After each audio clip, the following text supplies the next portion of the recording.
Update tayo sa ongoing Quantbox Chennai Grandmasters kung papaanong si World Champion Gukesh ay wala sa kondisyon dahil talagang nangingitlog dito sa round robin tournament na ito, ay nakaharap naman niya ang kondisyon na si Super Grandmaster Eric Gaisi, ang India's number 1 pagdating po sa FIDE Classical Rating. Although si Gukesh ang world champion ng India, pero pagdating sa rating na usapan, si Eric Gaisi po ang nangunguna at nagkapisakan sila. Ano kaya ito? Iyak na naman ba si Gukesh o recovered na? Yan po ang ating pag-aaralan at update ko kayo sa standing nila.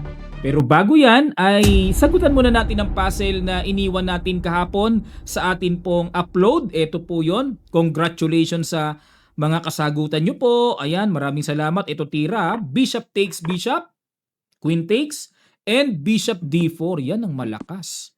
O kasi mamatyasin kasi, di ba? Mamatyasin ng queen eh. Yung g7 kaya tinakpan, lipad ang knight. Ngayon, kung knight naman po ang ipang tatakip, kung knight naman, sasacrificean lang ng tore. Kung hindi pawn, paki-imagine nyo na lang ha. Tapos kain, dire-diretso matcha sa g7. Okay, kung wala pa kayong Internet Chess Club application mga kamatyas, mag-download na po kayo. Free lang sa Play Store, sa App Store, sa Android users, sa Apple users. Magkakaroon po kayo. Free lang ang paggawa ng account dito. Gamitin nyo na po pang training, pang puzzle. Napakaganda mga kamatyas. Alright, ngayon naman. Ito na. White dito si World Champion Gukesh. Ang ginawa, nag C4, English opening. E6 naman si Eric Gaisi. Knight C3, D5. Ayan, approaching. Queen's Gambit na po ito. Bishop E7. Kung tawagin ay Queen's Gambit declined. Bishop E7 variation. At kinapture ang D5. Takes. Bishop F4. Ayan. Okay, C6. Para solid lang po ang D5 at walang mga knight B5 mamaya. Kaya sini C6. Tapos nag E3 para ipe-prepare naman ang development ng bishop. Bishop F5, inunahan kagad ni Eric Gaisi ng latag dyan para kung mag-Bishop D3 man ay makikipag-exchange. G4 ni Gukesh, aba yan ang matindi. Kakaiba no? Bishop E6, H4, aba gigil. Para po siyang rapid at blitz variation no? Kasi hindi naman ginagamit sa pang long game yung ganito eh. Pero ginamit ni Gukesh, mukhang gigil siyang maka-score. Nag-knight D7. Ayan, develop lang. At dito, may tanong tayo mga kamatyas, no? Bakit kaya hindi kinain itong pawn sa H4? May depensa namang queen. Ito po ang gagawin. Magku-queen to B3. Aatakihin ang pawn sa B7. Tapos, paano gagawin? Depensa dyan. Halimbawa, mag-B6. Saka magda-knight F3. Aatakihin ng bishop. Itakbo natin. Bishop E7. Tapos magku-queen or knight E5. Ayun, medyo malalim din pala.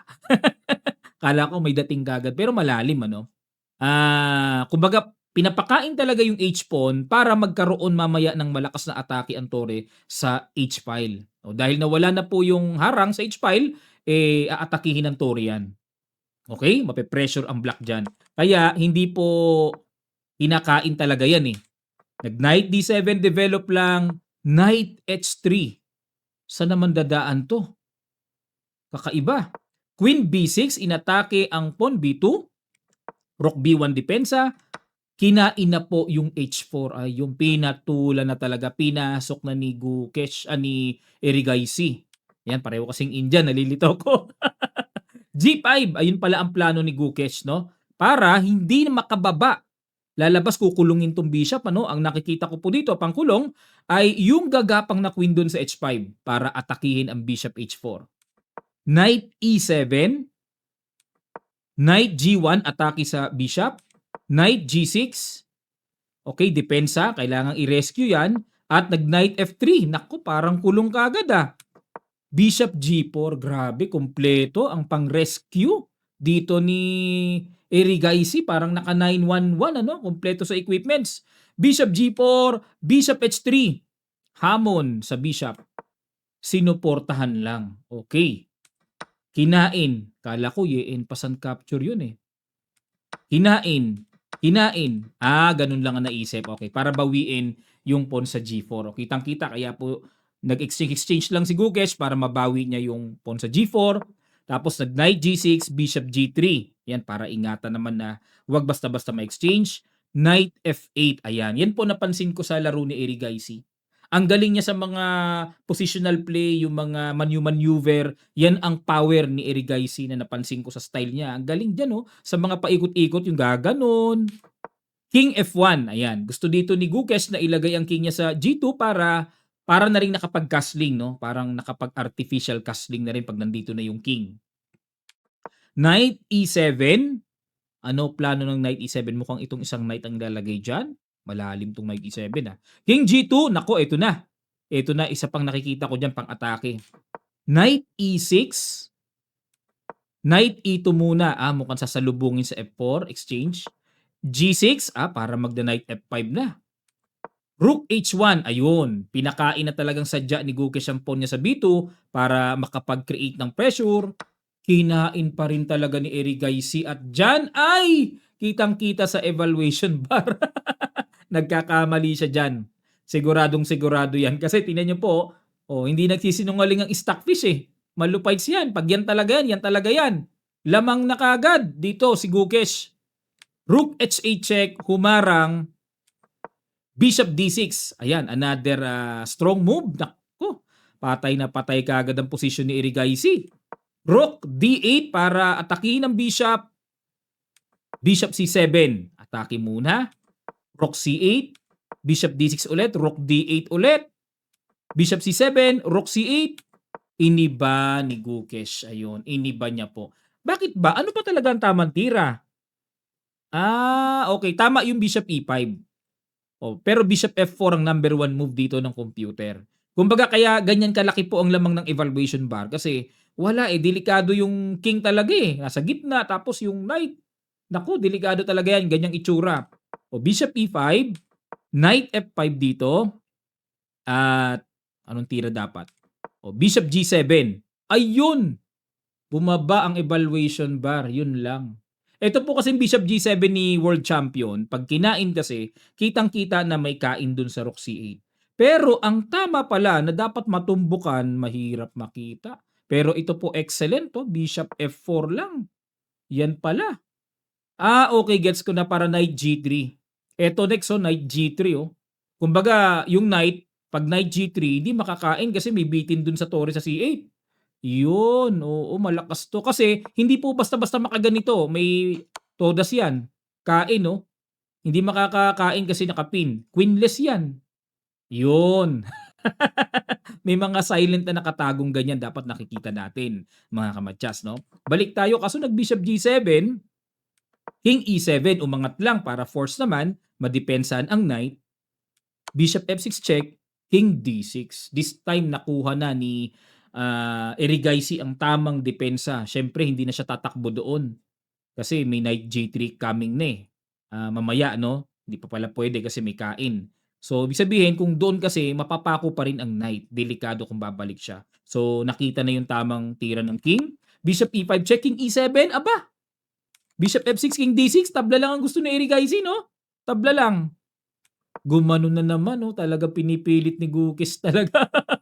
Siya talaga nagpipilit. Uhaw na uhaw siya sa panalo. King E7 ulit at E4. Tingnan nyo kung babalik dito, mukhang mati-threefold repetition mukhang tabla na or check dito No? Kaso pinipilit talaga ni Gukesh E4, kinain na. Nakipagsabayan. Kain and knight G6 para depensa sa knight. Grabe kunat ng knight Tibay tigas ng knight Knight G3, okay, depensa sa pawn. Ayun, lumaglag ang pawn sa D4. Kinain ng B7, Knight D7. Grabe yung depensa ni Erigaisi, no? Yan kasi lulundag po yung knight. Pinoreteksyonan muna ni Gukesh at nag-queen A4. Depensa, kain, may threat.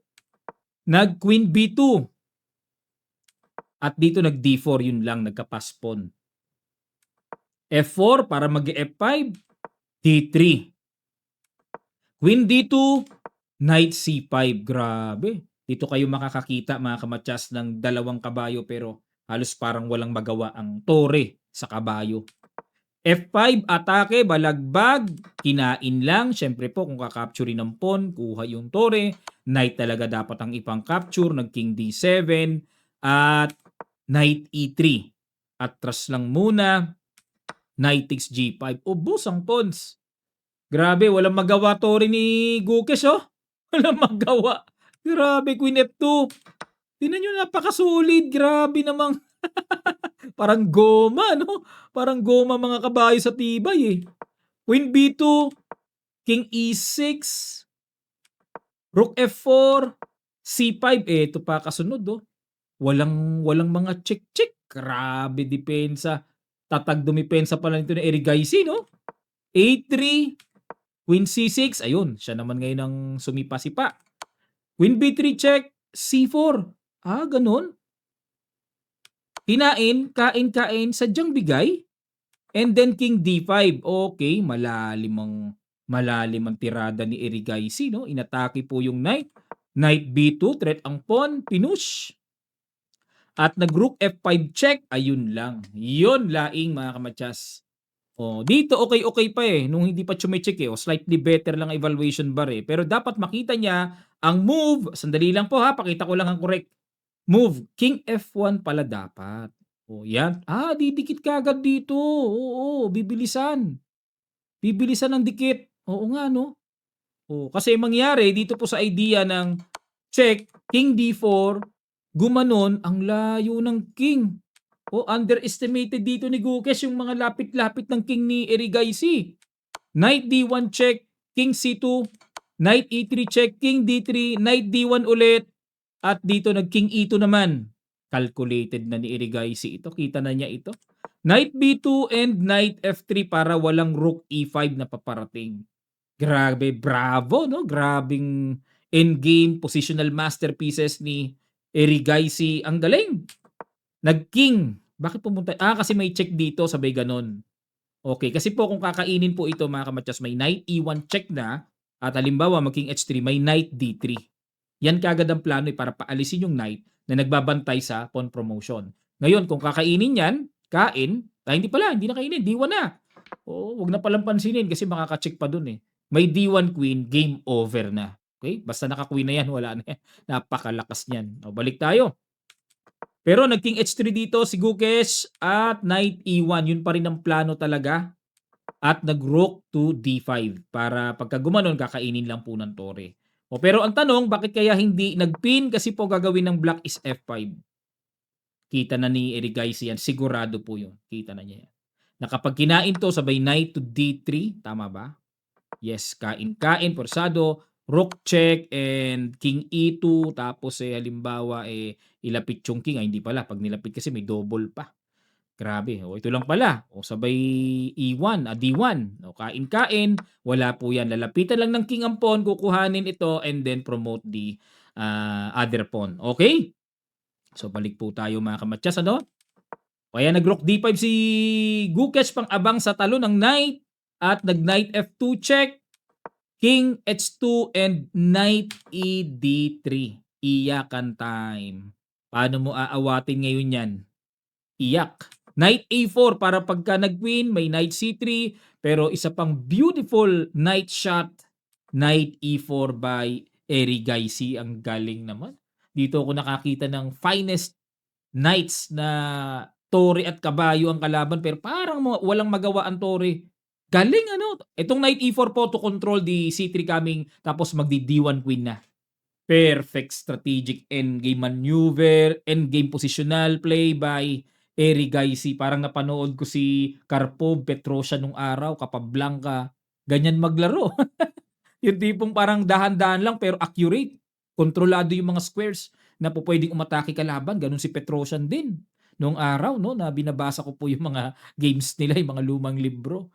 Okay, so sana po natuto po kayo dito. Napakaganda, nagustuhan ko tong laro na to. Once again, talagang wala tayong magawa. Iyakan pa rin talaga. Iyakan time pa rin sa side ni World Champion Gukes. Siya po ay nasa pinakahuli. Oh. Sakit ano? Ang sakit. 1.5 lang mga kamatsas out of 5 rounds. Tapos 3.5 Erigaisi, tied sila ni Alireza Perugia. and Nodirbek Abdusatorov, Dmitry Andreikin, Hans-Mok Niemann, Pranesh, Nihal Sarin, and World Champion Gukesh. Yan po ang pagkakasunod-sunod. Ayan, sa palagay nyo po mga kamatyas, ano nangyayari kay World Champion Gukesh? Under pressure ba talaga? Pero sana kasi yung ganong senaryo, under pressure, dapat nako-convert niya sa lalong motivation na pagbubutihan ko, patutunayan ko na world champion ako, dapat ganun no? O kaya pinapatunayan na niya, talagang tinatamaan lang talaga. O medyo parang iba yung nakikita ko kay Gokis, ano? Hindi kaya maging ala Ding Lirin ito, yung tipong nalugmok, no? Nung nag-world champion nung napagkatalo siya sa mga tournaments, parang iniinda rin ni Ding Lirin O sana wag mangyari sa kanya yan, ano? At isipin niya na talagang ang chess ay parang bola, bilog. Ganun talaga, panapanahon talaga. Kailangan pa niya mag-training talaga, pakondisyon, para makabawi siya. Ang laki ng minus ng rating niya, sigurado. Minus rating niya is 8.4. O, 27-17 siya, minus 8.4. Naku po naman. 2709 na lang siya. Something ganun. Layo na ng rating, ano? Dati pasok sa top 10, biglang labas sa top 10 nung nag-world champion. Ano ba nangyayari?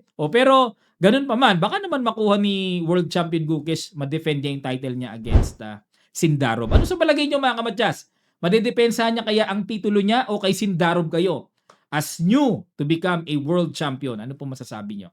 Lapag nyo lang sa comment section below mga kamatyas. Maraming salamat po sa palagi ang pagsuporta at magkita-kita pa tayo sa mga susunod pa nating chess updates, God willing.